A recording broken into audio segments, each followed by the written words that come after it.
Today we welcome Ziv Hellman from Barilan to talk to us about Lyapunov games for an hour plus 15 minutes at the end if we have extra questions and exciting exploration. So over to you, please. Very good. Thank you very much. So, how come I can't move forward with the slide? This is not good. Let's see what I can do. Maybe I'll stop share and try it again. All right. Probably those little buttons in the corner, but okay, let's try this. Okay. All right. So you're moving. Perfect. Okay, great. So we can get started now. Right. So, bit of background. My earliest research was in epistemic game theory, but recently I've done some concentrated work on evolutionary games and dynamic games. And I published a series of papers with Omer Idan, whose photo is here. I think it's always nice to put photos of your co-authors, if one can. So summarize some of the earlier papers and get straight into some of the newest results that we've got. Okay, so we're looking at dynamics here, right? That's how we're going to start here. So in dynamics, we have a differential equation. Yes, so we're looking at, let's say, in general, some sort of manifold, and you take a look at a point x on the manifold, and sort of x dot, that's the change in x, is given by some function, which we usually assume is smooth and satisfies all sorts of nice properties. And by that, we can actually have a vector field, right? So we have a vector in the tangent space to each x in the manifold. Integrating the differential equation over this vector field is what gives us trajectories of motion. So that's, one slide on dynamics in general. We're going to be working with simplices, so I'm going to concentrate only on the simplex, and the triangle here will represent the simplex, right? So then x will usually denote a point in the simplex. X dot will be the tangent vector, which represents the equation of motion under the dynamics. But that's all dynamics. I want to relate it to games. So I want to give an interpretation to the point and to the dynamics, etc., which relate it to games. So we're going to interpret the point x as a state of a population of players, right? Now there's some vector-valued payoff function, because that's what you need for a game, f at each x, which is conditional on the actions chosen by players, as usual. And since we want to relate the dynamics to the game, I want the equation of motion defining x dot to be related to the payoff of the game. So let's define populations in games. I imagine that with this sort of audience, I don't need to get into too much details, but because you all know what populations in games are. But let's go through what's happening here. So we assume there's a population of players, and it's a continuum of mass 1. It's convenient to work with a continuum of players rather than a finite number, because then we can talk about sort of the measure of the continuum as being the percentage of players choosing an action, etc. So it's very convenient to do it that way. And each player, all the players are choosing from some set of actions, which I labeled by A. And at any given time now, the proportions of players in the population who are choosing action AJ, I'm going to denote that by xj. Okay, so that's proportions between 0 and 1. Since it's a proportion, we need to have the sum of all the xj's to be 1. And from this, we must then declare that the state of the population is a point in the k-simplex. Right? That's a point. Each point will tell me exactly what proportion of players are choosing which action in big A. Right now, since it's a game, each action has an associated payoff function. So fj is a mapping from the simplex to the real numbers, right? So in words, if you choose action aj when the state of the population is x in the simplex, you get payoff fj of x, right? Note that the payoff depends as per usual in games, not only on what you chose, but on what the others are choosing, and that's represented by x. So this gives us a payoff vector, right? So for each action, there's an each action j there's an fj. I put it together, I get a payoff vector, and this is what we mean when we say population game. Okay, now an evolutionary game is going to be a population game with a dynamic. So put those two together, and we've got an evolutionary game, but there are many possible dynamics that one could consider. Right? So the most widely used evolutionary dynamic in single population games is the replicator, which I've written here. Right? So we look at dot xi over xi, that gives us a percentage growth in xi, and that's given by the difference between the payoff for choosing action I, that's fi of x, minus the mean or average payoff in the population, right? So that means that you've got to be better than average. Average, isn't good enough. If you're better than average, then you increase your percentage. If you think about it in terms of the action wanting to increase its percentage of being played, that's one way you need to think about it here. But if you're doing worse than average, then you'll shrink. Right? And when we write this out, then we indeed do get a tangent vector to the simplex, and we've got a dynamic, as dynamics are generally defined in mathematics. Now, there's another concept which we'll be using, which is that of a potential game, right? So for a potential game, I need a smooth scalar function, which I'll denote here by v, from points in the simplex to the real numbers. And now I define f to be the gradient of v, right? So that's given by fj of x is given by this partial derivative of v with respect to xj. And that means that f, which we're going to take to be the payoff, knowing v, knowing the potential, is sufficient for knowing the payoff function at each state. That's the point of having the potential. And then we get a potential game. And the strength of that is that in a potential game, players can sort of follow trajectories that always climb the gradient, and they're always increasing the payoff for everybody. That's why potential games have taken so much attention in the literature. Just as an aside, the paper that introduced potential games back in '96 is the most cited paper from GEB of all times. But if anyone wants to break the record, this is what you've got to contend with. Right, okay, so quick summary so far. We've got three elementary building blocks. We've got the dynamics, which is a vector field over the state space. We've got the game payoff function, which is different from the dynamic. It's a different vector field.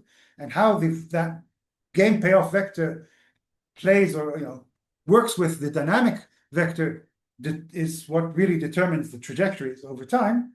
And perhaps we've got a potential, which is going to be a scalar function rather than a vector field. And if we've got a potential, we can derive the payoffs. Okay, now there's also a concept of what is called a multi-population game. What I've shown so far is a single population game. So now we're going to suppose that there are m separate populations. Each population has continuum mass 1 now, right? Each player j in population I chooses from a set of actions ai. Okay, so you need to keep two indices in mind now. As hard as that may be, right? You've got population I out of m populations. I've got player j in population I choosing an action. Okay, so now I can look separately at each population I and ask for the mass of players in population I, which is choosing action aij. So this is the same as before, but now I've got different populations. I'm looking at the percentages of the population choosing each action, right? So that has to sum to 1 for each I. What we've got now is a cross product of populations and a cross product of simplices. We need that to define our multi-population. Since I got tired of talking about cross product of I simplices or whatever, I just decided to call this a multi-simplex. So When I say multi-simplex, I mean this cross product of simplices. Okay, so the state of the population is now a vector of m points, right? Each point is a point in a k-simplex, and I've got m of them, right? Now, notice that the payoff function depends on the entire x, right? So it depends on that multi-simplex and on all of them, not just on the local population in which a single player might be located, which is very important to keep in mind. And to illustrate this, I thought of an islands metaphor, right? So you can think of multi-populations as populations on separate islands. You can imagine you've got a population in Japan, a population in Western Europe, and a population in North America. Let's say, right? So we've got 3 populations, and then the players on each island compete directly only with others on that island. So I presume that if I put a hiring sign up in Japan, I'm going to get people in Japan who are going to apply for the job, and the same in North America, so that the players in each population consider that the others in their local population, that's their competitors, right? They're not competing against people in another continent, for example. However, the state of the global economy can affect the payoffs. Okay, so the state of the global economy can affect interest rates and trade volumes, etc. So even though I might only be competing with the people in Western Europe, let's say, what's happening in Japan can still affect my payoff. Okay, so cannot ignore the other islands. That's the sort of on one foot the idea of multi-populations. Okay, so I got to study what I'm going to present by looking at reproduction and games under a game theoretic point of view. So I'll give a very brief rundown of some of the things that I researched in that field. Okay, so the replicator entered game theory by inspiration from the study of evolution under asexual reproduction. Okay? So what happens under asexual reproduction? Well, we imagine that there's a set of genotypes. Okay, it's going to be 1 through k genotypes. Genotypes have internal structure. Okay, each genotype is a string of alleles, right? I've got m loci.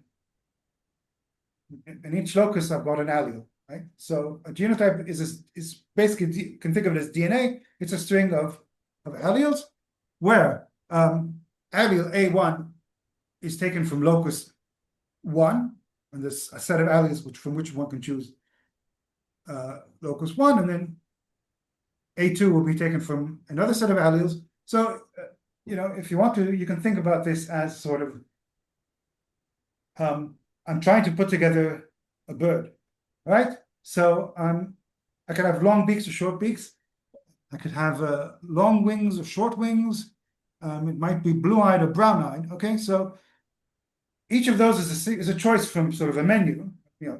Short beak, long wing, short beak. I choose one from each menu, and that put together, I get a genotype. Okay, and now I imagine I've got a population. Each member of the population is bearing one of the possible genotypes. So then a population state is a distribution of genotypes. So I'm going to denote that by Q, and now we're back to the simplex, right? Where now Q gives me the percentage of each genotype in the population. So QG will be the frequency of individuals bearing genotype G. I'm going to have an environment. So an environment is given by a fitness function. So it's a mapping from genotypes to real numbers. And I can define mean fitness, the average fitness, which I'm going to denote here by V of Q, right? So that's simply the averages, as we understand averages everywhere else. So I need to note here, because it's like the rule: if you put a pistol down in scene 1, you've got to fire it in scene 3. I'm going to mention that this is a frequency independent model, right? So the fitness of a genotype depends only on the DNA of that genotype, not on the frequency of the other genotypes. So keep that in mind. We'll get back to it later. Okay, so what happens under asexual reproduction? Well, an individual of genotype G produces an offspring with the same genotype. Now, fitness is a measure of the probability of reproductive success. Okay. And U actually here gives me the reproductive success. So I end up with an evolutionary dynamic that's exactly the replicator that we saw earlier, right? The relative change in proportion of genotype G is given by dot QG over QG. And that's on the left side. On the right side, I'm going to have U of G, that's the fitness payoff of G, minus the average fitness in the population, right? Replicate. Now, we notice here that the mean fitness function V is a potential function. It satisfies the conditions of a potential function, right? If U here is the payoff, and I take the partial derivative of V with respect to QG, then since I've got a simple sum, I'm going to end up with either 0, because I'm going to have some G that's not G prime, which is not G, or I'm going to have G itself, and then I just end up with U of G. So very, very simply, we see that the mean fitness is a potential function. So, and the replicator entered the literature in 1983, but long before then, it was known that for asexual reproduction, for example, bacteria in a petri dish, or viruses in a population, back in COVID times, etc. Generally, one will see mean fitness climbing monotonically, and the population will rapidly converge into one winning genotype, right? So if you remember, there were these strains we had back in the COVID days. There's this COVID strain, Omicron versus Gia, whatever they called it, and you'd had these people getting on the television predicting that Omicron is going to take over and be the only strain in the population within 4 weeks or what have you. So this is basically what this model is looking at. And if you look at it sort of mathematically, it looks like a gradient climb. And the evolutionary biologists for a long time tried to force their equations to yield a gradient climb, but for the gradient usually you need a metric, and they were using the Euclidean metric, which just doesn't work, so they weren't able to do that. Until Siavash Shashahani, he's an Iranian mathematician, back in 1979 proposed the metric that's now called after him, the Shashahani metric, which I've written here. So we don't need to go into all the small details about it. What's important here is that the metric explicitly takes into consideration aspects that are proportional to the population, right? So you've got that 1 over xi term, okay? That means that the metric changes based on the population and the proportions in the population, which is exactly what you need to get things to work out for you here. And in fact, I'm translating it now to contemporary game theoretic language. What Shashahani showed is that the replicator dynamic of a potential game is a Shashahani gradient in the interior of the simplex. Okay? So if I'm running a replicator dynamic and we're playing a potential game, then we've got a gradient, and we're going to be climbing that gradient. Okay? So we can then think of asexual reproduction as a form of machine learning. It's machine learning by gradient descent. Okay? We can imagine that we've tossed our genotypes into some environment. Initially, we have no idea which genotype is the better one, because that depends on the environment. So now we tell it, look, the environment is U. Find the best genotype. You start running the asexual replicator, and the population is going to do just fine. It's going to find for you that best genotype for that environment. It doesn't matter what environment you toss it in, it's going to find the best one for that environment. So it's really a learning machine. Okay, so we're using the Shashahani gradient. In fact, we've got the fastest possible fitness increase. Not only are we climbing the payoffs, which is the mean payoff, we're actually doing that in the fastest way possible. And we end up in a uniform population with the optimal genotype. Okay, so that means nature came ahead of all of us, right? So reproduction exhibits potential functions and potential games. It exhibits gradients and gradient descents. It's a form of machine learning. We have dynamic convergence to equilibrium. So Mother Nature discovered all this billions of years before, we humans came around and started scratching our heads and coming up with these things. So a moment of admiration for what nature has managed to do with all its complexity. Okay, the next thing I'm going to talk about again quite briefly is haploid sexual reproduction. Okay, so in sexual reproduction, right, pairs of parents blend their genotypes together to produce an offspring. They don't copy themselves directly. Okay, so you can imagine you've got sort of a mother with her string of genotypes. You've got the father with his string of, but no. Step back. The mother's got a genotype, she's got a string of alleles. It's a better way of saying it. The father's got a string of alleles, okay? And in our model, the offspring, you flip a coin at each location in the DNA string, and you decide either you take from the mother or from the father, right? So maybe in the first location here, I've taken B1 from the father, and at location 2, A2, I've taken from the mother, etc. This is sort of a nice homogeneous blending in some sense, statistically, of what the parents are giving genetically. Okay, so now we can regard each locus as a player in a game. So each locus in this string, so the genotype DNA string, is a player, and the set of actions are the alleles. Right? What do I mean by that? Well, imagine that I'm trying to form a team to play something, right? So I'm going to want a forward striker, I'm going to want a strong center, and I'm going to want some defenders too, right? And so I can imagine I go out and there's a population of defenders and a population of centers and a population of strikers, and I pick one from each population, and that forms my team, okay? And then I send them out to the pitch to see how well they'll do. So this is the same idea here, right? I've got, I can choose long beaks or short beaks. I can choose long wings or short wings, etc. And I form my team. The team I formed is the genotype, as it were. And so you can imagine that each locus is, so locus 1 says, go find a beak for me, and you tell locus 2, go find a wing for me, and you tell locus 3, go find an eye for me, or eye color, or what have you. They come together, they've got the genotype, so now we can think of it as a game, and the payoff that all these players working together get is the fitness payoff of the genotype that they've combined together, right? So that's really the game here. Right?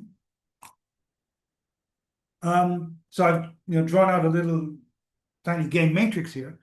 So you can imagine player 1 is choosing A1 or A2, say long beaks or short beaks. Player 2 is choosing long, mid-level, or short wings, and each combination gives me a genotype, and I've got a payoff for each combination. And since it's a common interest game, I only need to write it once because the players are sharing that payoff that they've got. And since it's a common interest game, I know it's got at least one pure Nash equilibrium. Now, if we expand this to mixed strategies, then I can imagine that player I is picking an element in the simplex, so point in the simplex of AI, right, of his simplex. The profile of players playing mixed strategies is then X. So X is a point in the multi-simplex. A point in the multi-simplex is exactly a selection of a mixed strategy within each simplex. So I've got a multi-population game with a state X in the multi-simplex. And the population game payoff is the mean fitness. So what I've got is a potential game. I've defined a potential game in the multi-population setting. So one way we can think of looking at this is, I've got all this complex stuff going on, reproduction and alleles, etc. But suppose I'm going to just take a slice. I'm going to be Darwin going on, to looking at the finches in the Galapagos, and I'm going to look only at the beaks, okay? And I might ask, how do the beaks evolve over time? So I'm going to look only at the location, in the genotype where the alleles for the beaks are being chosen. And it turns out that despite all the complexity, if you concentrate only on one aspect, you get a replicator dynamic. Yeah. So dot xi will be the change in AI in the population, and on the right I've got the payoff, marginal payoff for choosing allele AI minus the average payoff in the population. So I'm going to call this process, in which I've got a separate replicator at each location, a multi-replicator. Okay. Now we need to note in this equation here, right? I've got x dot is a function of AI, so that's internal to simplex of AI. X of AI again is internal to the simplex of AI. UXI, that's the marginal payoff, is also internal to the simplex delta AI, but the VX term, the mean population fitness, depends on the entire state of all the loci in the multi-simplex. So this goes back to the metaphor I gave earlier of separate economic populations, where you're competing only with the people in your local area, but the global economy does affect what's happening here. So in this case, I can think of the short beaks and the long beaks competing with each other, but what's happening in the wings and in the eyes, etc., does have an effect on how their trajectory will flow within their simplex. Okay, now I'm going to cite a paper from 2021, which I wrote with Omer Idan and with Ilan Nehammer. Ilan Nehammer is with us here now, and we define what we call the multi-Shashahani metric over the multi-simplex. Okay, in simple terms, this is the metric that, when projected onto each simplex, is the standard Shashahani metric for that simplex. Right? And it turns out that the multi-replicator dynamic is a multi-Shashahani gradient over each potential multi-population game in the interior of the multi-simplex. Okay? Chop off the word multi at each point, and you've got Shashahani's original theorem from 79. Add multi at each relevant location, you've got our theorem. Right? So that's what we've got here. We've got a gradient vector field. Every trajectory monotonically increases the mean fitness. The trajectories will continue until they arrive at one of the Nash equilibria of the game. So we've got a theorem that under sexual reproduction, the population will monotonically increase in mean fitness and will asymptotically converge to a uniform state at a Nash equilibrium of the game, which is played by the alleles. Okay, so now we've got a nice game theoretic description of what happens under sexual reproduction. Okay, the convergence here is entirely deterministic. I can think of a set of pure Nash equilibria, right? So I've got this immense multi-population game. I've got, let's say, several Nash equilibria. I can divide the multi-simplex into basins of convergence, one for each Nash equilibrium, and the initial state at which we're located, that determines to which Nash equilibrium the population will eventually converge. Okay, so we're about halfway now. Is that right? Okay, great. This is where I wanted to be. So, summary up to here. Nature chose to conduct reproduction as dynamic population games, right? So asexual reproduction is a single population game. Sexual reproduction is a multi-population game. We've got population potential games in each case. And in each case, we've got populations that are climbing a gradient until they reach a stable Nash equilibrium. Right. So now we begin the second half, which is work in progress. Remember, I mentioned the word frequency independence several slides back. So we assumed a frequency independent model, which means that the fitness of the genotype depends only on the genotype, not on the state of the population. And this is very unrealistic, right? So whether or not I survive the next day, let's say, depends not only on my DNA, it might depend on the DNA of someone who's barreling on the motorway and potentially striking me. So I need to take into account that there are other people in the world, and my percentage chance of surviving depends on them too. What's the problem? If we relax the assumption of frequency independence, we lose the potential game characteristic. And that's a large price to pay. Okay, so why is the potential lost? So let's recall the mean fitness, right? We've seen that before. It's a sum. It's a sum over the Q is the proportion in the population with genotype G, and U of G is the payoff for having G. So the middle equation is really what we saw several slides earlier. If I take the partial of V with respect to QG, I end up with U of G, which is very nice. That means that V is a potential for my game, so I've got a potential game. But if I've got frequency dependence, now U of G is going to depend on Q. It's going to depend on the population itself, not only on the genotype G. So now when I take this partial derivative, I have U of G, but I also have this sum here that doesn't go to zeros, and therefore it does not necessarily equal U of G. So the minute I go away from the frequency independence assumption and allow frequency dependence, I lose the potential. Okay, now without the potential game element, we lose the gradient climb. Right? Everything I said in the first half, I assume there's some gradient climb, so now we can climb and converge to Nash equilibria. If I haven't got the gradient climb, what do? What happens? So the answer is I might not get to equilibrium. Sad but true. This is real life might not be as pleasant as we might want in simple mathematical models. Okay, even in single population games, right? Very simple games. Game dynamics can lead to cycles rather than gradient climbs to Nash equilibria. So it's hopeless in general to avoid cycles. I needn't go much farther than thinking about matching pennies under the replicator. If we play matching pennies under the replicator and I choose some point that's not bang on in the middle where everything is equal, then you're going to see the players circling forever, playing different frequencies of penny up, penny down, or whatever it's called, over time, but they're just going to go back to the starting point and it's going to go on forever, and we're never actually going to converge to any equilibrium. So if that's true for even the simplest single population games without gradients, it's certainly going to be true for the more complex multi-simplex multi-population games. So what can we do? Well, we can look in the CS literature. So Christos Papadimitriou and Georgios Piliouras, they've been advocating using Conley theory as a tool for studying dynamic games.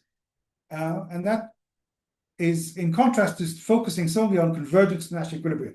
Right? If you look at many of the papers, we're always asking, what are the Nash equilibria? How do we get to Nash equilibria? It's Nash, from morning to dusk. And there's been this sort of suggestion that we try to move away from that singular focus.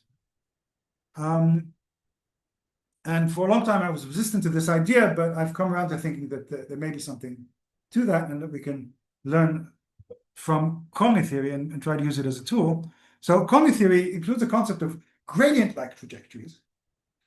And that's where we're going to look for a generalization of the true gradient climbs.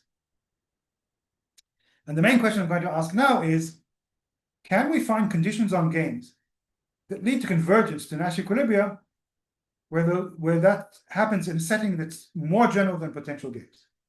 So that's the goal I'm going to try to attain here. So a bit of intuition for what's called Conley chain. Okay. So let's say I start at x naught there. I'm going to flow for a time t naught until I get to phi of t naught x naught. At that point, I'm going to hop to another point, not where I am, but to another point x1 that's epsilon away, and then continue the flow. And then, so I'm going to start now from, x1, flow for time t1 until I get to phi of t1 x1. And rather than staying at that point, phi of t1 x1, I'm going to hop to another point x2 that's epsilon away and continue the flow. So I've got these locations or times at which I stop the flow I'm in now. I hop to something that's close by, epsilon close by, and then continue on my way. Okay. Papadimitrios and Piliros give a computer science interpretation for this, which is very interesting. I'm going to give a more evolutionary interpretation. I'm going to say that at each time period, right, T1, T0, etc., there's a mutation that moves the population epsilon away from where it is. And that's how we're actually hopping along Conley chains. This interpretation has nothing to do with the rest of the lecture. It's just something I wanted to toss out as a possibility, or maybe a way for gaining intuition as to what's happening here. Okay, and that leads to the concept of chain recurrence. Okay, so flow now is going to be a solution of an equation of motion. At this point, I'm not doing games, I'm doing Conley theory. So no game theoretic ideas, those will come later. I'm doing a pure dynamic analysis for now. So we're going to say that there's an epsilon t chain from x to y if there are times t naught through tk minus 1 greater than big T, right? And states going from x naught to xk, where xk is y, such that every time we do this Conley hop, like I drew in the earlier slide, we're not moving farther than epsilon, right? So in a sense, all this mathematics I wrote in the middle of the slide here is a formalism of that drawing in the previous slide, of flowing away, flowing, getting to a certain time point, hopping, and then continuing. That's what this mathematics is saying. So now, if for every epsilon greater than 0 and all times t, we can always find an epsilon t chain from x to itself, right? So it's x to x, not x to general y. Then we say that x is chain recurrent. And that's going to be denoted by this x, and is that called a tilde? I never know what that's called, followed by an x. So we can think of chain recurrence, right? X tilde x is saying that by using epsilon hops, there are trajectories that can infinitely often return as close as we wish to x. So one way of thinking of this is that it's a generalization of a cycle. So in a cycle, right, I go around and I come back, straight to x in a smooth sort of trajectory. So now I'm coming back to x, or not actually going back to x, but as close as I want to x by these hops. So it can be very, very complicated. But I know that I will eventually get as close as I want to x where I started, following these chain recurrent sort of flows. That's the intuition. Just clarification, are there any finiteness assumptions here in the number of hops or anything like that? Yeah, but it's unbounded, so it's always going to be a finite number. Okay. Yeah. So the power comes from it's for all epsilon, no matter how small. Exactly. For all epsilon, for all t's, we let t go as high as we, right? Okay, thank you. Okay, let's continue. Great. Thank you for the question. Okay, so now I'm going to give like 2 slides or so, bare bones Conley theory. Okay, so I'm going to denote the set of chain recurrent points. We just saw the definition of chain recurrence by R of phi. And a flow is called gradient-like. If there's a continuous function, L from x is our state space, right, to R, satisfying the following conditions. First of all, L is strictly monotonic along all trajectories, as long as we're not in that set of chain recurrent points. So outside of the set of chain recurrent points, I've got this strict monotonic climb. If x is chain recurrent to y, then it gets the same L value. And there's this third condition having to do with the image in the real numbers, which is nowhere dense, which has nothing to do with the rest of my lecture, so you needn't worry about that for now, but this is the formal definition. And the function L, which is defined here, is called the complete Lyapunov function. And that's what Conley presented as the generalization of the gradient. Okay? So it looks like our regular gradient, as long as we're outside the chain recurrence. That's the first line of the 3 conditions there. But once we get to the chain recurrence, all bets are off. It's not necessarily going to be Lyapunov. And this set of chain recurrent points could be quite complicated. We can have single equilibria points, which is nice. We can have these cycles, like we saw earlier with the matching pennies, example, or we can have, chaotic, very, very complex trajectories, which are chain recurrent. So they're well behaved in the sense that they're chain recurrent, but if you follow along for any finite length of time, it just looks crazy, right? And Charles Conley proved what's called now the fundamental theorem of dynamical systems, no less, right? Quite a feat to prove a fundamental theorem of a major discipline back in 1978, right? And it states the following: every continuous flow of an equation of motion on a compact metric space is gradient-like. Right? We just saw what gradient-like means. As long as I've got a compact metric space, no matter what the continuous flow is, it's going to be gradient-like. Now, the simplex with any metric forms a compact metric space. So I'm going to just apply this freely wherever I want now. Right? Thank you very much, Professor Conley. Okay, so that's lovely. Maybe this is what I've wanted all along. So I might imagine that in gradient-like systems, the chain recurrent set is equal to the set of equilibria. That's a very beautiful world, because just as with potential games, you climb what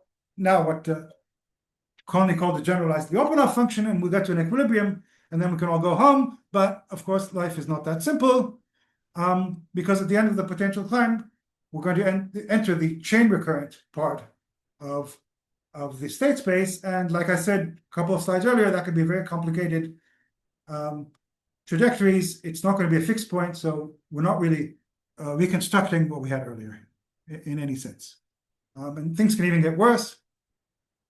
So Conley himself provided an example in which the limit point of every trajectory is an equilibrium, but every point is chain recurrent. Yeah. So you can't flow along a Lyapunov function to equilibrium. You can't use the gradient-like beautiful theorem you had before to conclude that you've got a nice flow to equilibrium. I can very briefly give you the Conley counterexample. So we imagine we've got a two-dimensional sort of unit square. All the boundary points on the unit square are equilibria, and all the other trajectories are flowing straight down. And so take any point that's not on the boundary, and you're going to flow straight down to the bottom boundary of the unit square. But if I allow hops of any size epsilon, I can actually cycle from every point to itself. So if I can start off, at x, y in the interior, I flow down until I get to x0, almost to x0, hop there. Then I can hop along the boundary, go to the right, go up, go left, until I'm back to x1. And now I'm going to flow down back to where I started, xy. So I end up with these Conley chains really connecting any 2 points in the interior, even though I've got this nice flowing trajectory that looks like what I wanted. So the Conley example shows it's possible to be gradient-like, and at the same time for all the points in the space to be chain recurrent. Matching pennies gives me the opposite, right? Matching pennies under the replicator is the other extreme. So there, all points are chain recurrent, but everything cycles, and there's nothing that even looks like a gradient. Okay, so these are the two extremes that I've got. All the problems are given by the chain recurrent set. So unless I can shrink the chain recurrent set down, I might run into difficulties given the goal I've set for myself.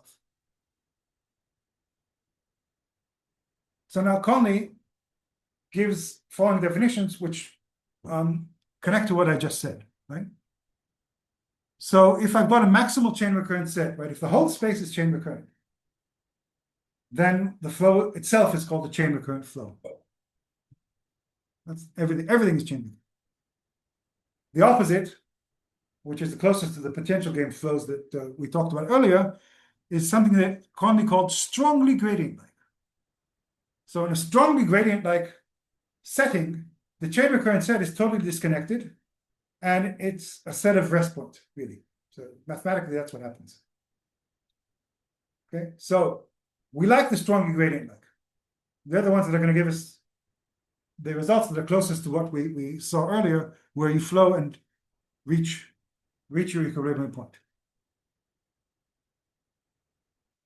Okay, now we get to our definition of Lyapunov games. Okay? F is going to be a game payoff function. So now we're back to games, not general dynamics alone. I've got a simplex of population states. I've got an equation of motion defining the dynamic for the game. So now I'm going to call this game a Lyapunov game with respect to this dynamic. If there's a function L from X to R such that along all trajectories of motion, the value of L monotonically increases, right?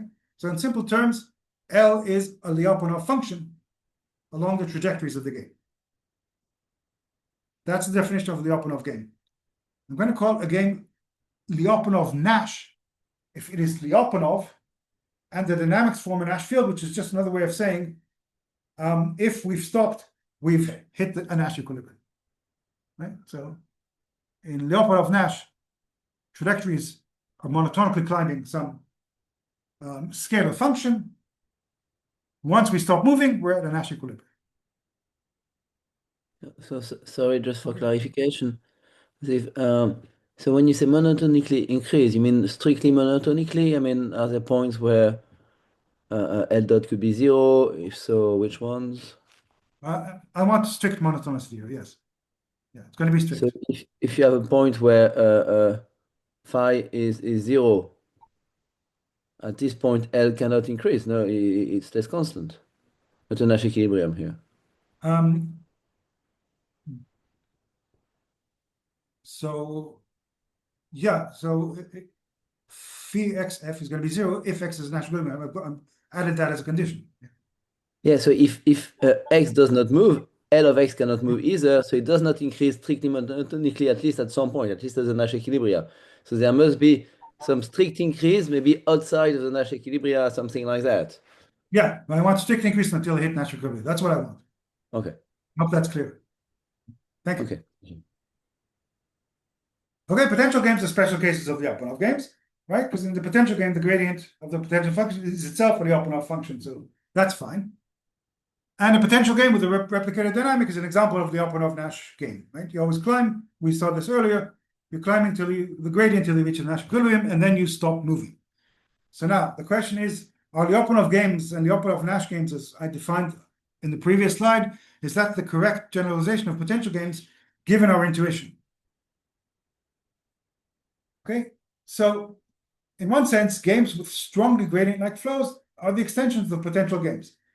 They capture the characteristic of monotonically climbing the function value, just like the gradient in a potential game, up till we get to a fixed point. Okay, but strongly gradient-like, it's a Conley theory concept. It lacks reference to game elements. And therefore, we define Lyapunov Nash games, because they are defined in game theory terms, and they ostensibly capture this characteristic of a population game, monotonically climbing the function value to converge to Nash equilibrium. However, remember we had those Conley type counterexamples. We had examples of spaces in which all points are recurrent, right? Chain recurrent flows, as Conley called them. So we might have perhaps Lyapunov games, Nash games, which are Conley chain recurrent. The chain recurrent is the whole space, and then we don't really capture the idea of potential games as we had earlier. You know? So we need to contend with that. Okay, so finiteness is what rescues us. The Conley counterexample, remember that with the unit square, had an uncountably infinite number of equilibria, because all the points on the boundary are equilibrium. In fact, it wouldn't work otherwise. If you had a finite number of equilibria, then you wouldn't have that counterexample. So we got the following theorem. A game with finitely many Nash equilibria is the Lyapunov Nash with respect to a dynamic if and only if the flow of the dynamic is strongly gradient-like, right? So then the only chain recurrent points of the Nash equilibrium. Okay, so as long as I've got finitely many Nash equilibria, then I've got what I want. Then I'm going to have a strongly gradient-like flow, and we're going to recapitulate that potential game intuition we had of climbing the gradient to the equilibrium. Sorry, excuse me, another question of clarification. So here you Yeah. assume that the rest points of the dynamics are exactly the Nash equilibria, unlike, Yes. for instance, in the replicator dynamics, where it is not the case. Hold on. Let me see if that's right. Okay. So what happens in the replicator is if I've got a rest point and I won't move, right? Even if it's not Nash. Is that your question? Yeah, there are rest points that are not Nash equilibria because some strategies are not played and cannot appear. They would They're be not being good, played, but right? and so Yeah. it means So they're that not if there are stable. rest So points, they're I guess that they are chain recurrent points. And so for the replicator right. dynamics, you do not have that. Yeah. Yeah. So maybe we want to look only at the stable Nash equilibrium, right? So if what you're describing is an unstable point, a very slight tremor, and I'm moving away, right? What I'm saying is that, there might be rest points that are not Nash equilibria, and in which Right. case they would be recurrent points. And so Yes. you seem to exclude that. There are many dynamics where indeed the rest points coincide with Nash equilibria. I was just wondering whether you were assuming that in the background or not. Maybe I should speak about the stable Nash equilibrium, right? Well, let's If I've discuss got a that given after. one. All right, we can throw that. Okay, so now we've got what we wanted. We've got a class of games in which flowing along the Lyapunov function always converges us to equilibrium. And that's the proper generalization of potential games that we were looking for, right? So for finite equilibria Lyapunov Nash games, these are the games which are strongly gradient-like, and that's my generalization of potential games. So I've got to the main goal I wanted. Right, so then I can ask about stable equilibria, which maybe relates to another question. So an equilibrium is stable if after a sufficiently slight perturbation, population does not move far away. So a Lyapunov game with category many Nash equilibria will converge to stable Nash equilibria generically. Right? So there might be trajectories that do not converge to stable Nash equilibria, but they're going to be a meager set in my space. And then I can ask, well, what can I conclude so far from all this that we've talked about? Well, Kohlberg-Mertens back in '86 gave a very seminal result. It says generically in finite games, the number of Nash equilibria is going to be a finite number. It's going to be an integer, an odd integer for that matter. So if we're looking only at finite games, we can conclude that generically in every Lyapunov Nash game, we're going to find a strongly gradient-like. Take a step back. In every Lyapunov Nash game, with a strongly gradient-like flow, it will ascend to convergence to the Nash equilibrium. So that's a generic result, which is very nice and strong. But the next question I'm going to ask is, well, how rare are Lyapunov games? Is it easy to find a Lyapunov game, or is it hard? So let's fix a game U, right? And we can ask, given this game U, is there a dynamic F that is a Lyapunov Nash dynamic for this game U, right? For this fixed game U that we started with? So Hart and Mascolé and Hart and Mansour had a series of papers showing that there's no general sort of natural dynamics. You need to define what that means, but there are really no general one-size-fits-all dynamics that will lead to Nash equilibrium.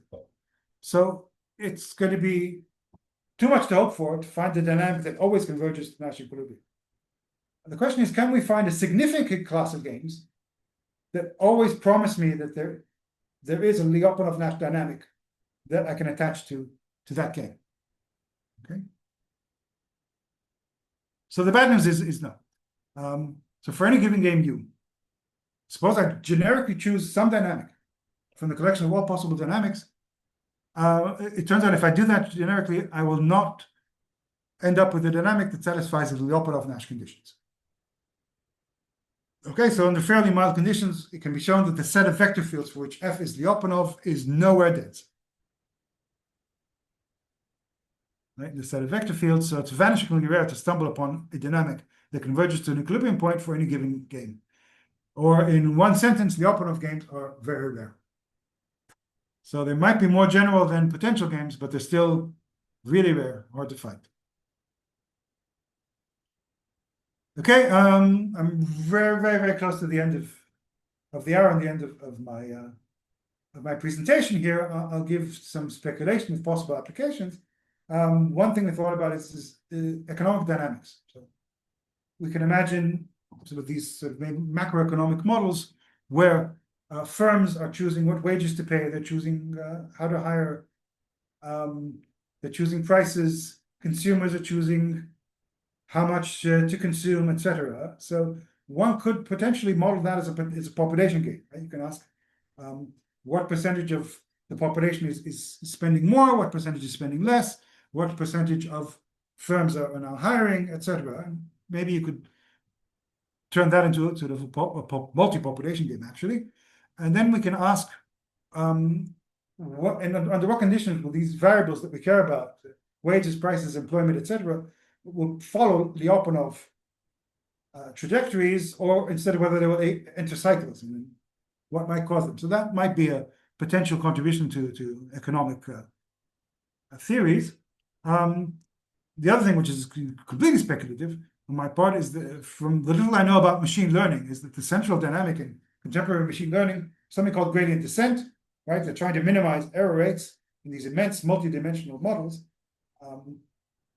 So they're following these gradients.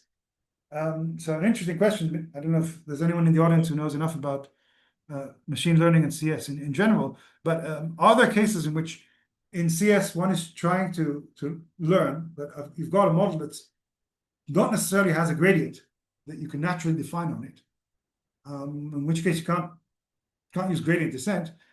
Maybe in such a situation one could use a Lyapunov approach, which would be slightly more general than the gradient approach, and still be able to come up with something coherent for minimizing error rates. And we've got possible questions for future research. So we've looked at Lyapunov dynamics in general. What happens if we look at specific dynamics? So replicator, best reply. If we drill down to specific dynamics, do we get different results, better, weaker, stronger results? I don't know. What if we add stochastic elements here? So we're going to have shocks that randomly move populations away from smooth trajectories. How does that affect possible convergence? How does that affect strongly gradient-like behavior, etc.? What if I got mutations in populations of genotypes? So now the game itself is changing, as it were, under me through these mutations. How does that affect things? All these are questions that we've left for future research.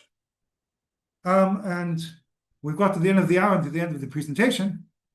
And now I'm open to questions. Thank you very much.